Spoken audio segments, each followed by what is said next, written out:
Kemudian untuk soal ke-9 yang saya ambil adalah apa itu sistem pemerintahan.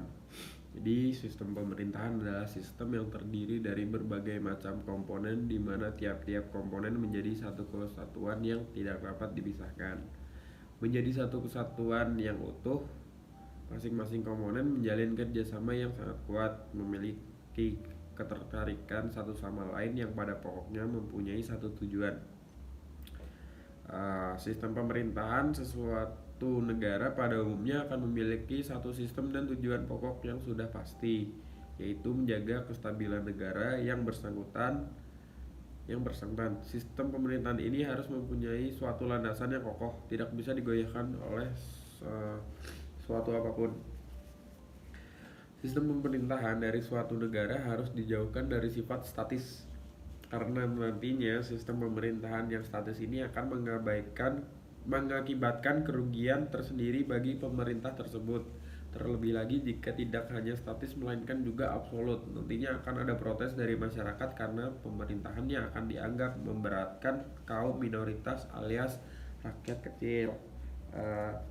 Di sini ada macam-macam sistem pemerintahan ya, akan saya sebutkan. Langsung saja dari yang pertama, yaitu sistem pemerintahan presidensial. Negara republik menganut sistem ini, sistem yang memilih kekuasaan eksekutif lewat pemilihan umum. Pada sistem ini, rakyatlah yang memilih siapa presidennya. Nantinya presiden akan menjalankan perannya sebagai kepala negara sekaligus kepala pemerintahan. Nah, memiliki kewenangan memilih dan mengangkat pejabat-pejabat pemerintah. Presiden juga mendapat jaminan konstitusi sehubungan kewenangannya dalam bidang legislatif. Negara Indonesia menganut sistem ini. Yang kedua ada sistem pemerintahan parlementer. Di sistem ini parlemennya memegang peranan yang sangat penting. Perdana Menteri dipilih dan diangkat oleh parlementer, demikian pula sebaliknya. Parlemen bisa memberhentikan dengan cara memberikan statement mosi tidak percaya. Di dalam sistem parlemen dimungkinkan ada perdana menteri dan presiden. Namun di sini presiden hanya bertindak selaku kepala negara. Negara Jepang, Malaysia, Belanda adalah negara-negara yang memegang sistem ini. Kemudian ketiga ada sistem pemerintahan semi presidensial, merupakan gabungan dari sistem presidensial dan parlementer. Karena presidennya dipilih oleh rakyat, menjadikannya memiliki kekuasaan yang luas dan kuat, bersama-sama dengan perdana menteri presiden menjalankan kekuasaannya. Yang menganut sistem ini adalah negara Prancis. Sistem pemerintahan komunis. Dalam sistem komunis, semua sistem diperintahkan dan dikendalikan penuh oleh Partai Komunis.